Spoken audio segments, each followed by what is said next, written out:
Nilagyan na ng bakal ang Simoy Bridge para hindi tuluyang bumagsak ang tulay. May gagawin rin umanong parallel bridge.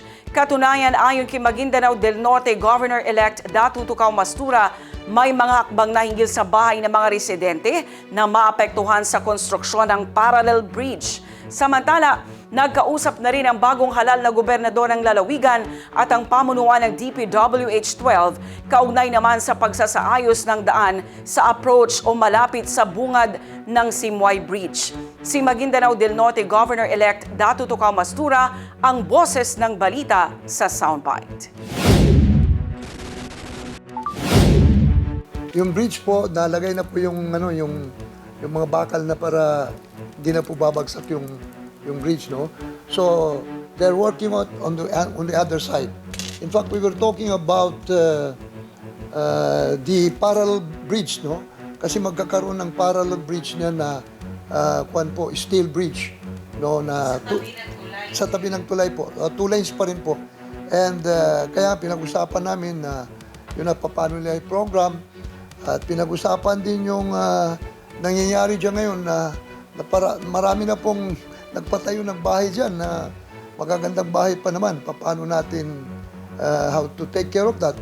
And they said they're going to take it up with the Department of Public Works. No? Kasi magiging problema na naman yan. Kausapin mo na yung mga tao doon. On both sides, dito sa side ng Sultan Kudarat, side ng Sultan Mastura. Those people who have already constructed their houses, magagandang bahay pa naman. Ang problema dyan, alam na nila ng right of way yan. Hindi sila nagbigay ng alam naman nila na magiging 6 lanes yan, no? So that's another problem. But I know every problem has a solution. In fact, I also called on the attention of the director ng Region 12 Public Works, si Director Ibrahim, na pakiayos po yung nasira-sira na po na dyan, yung road dyan sa ng Simoy, no? The approach of Simoy, kasi sabi ko, ako ang pinabakbak ng tao, samantala, responsibilidad ninyo yan. So sabi niya, anuan nila ng funding para maaksyonan kaagad.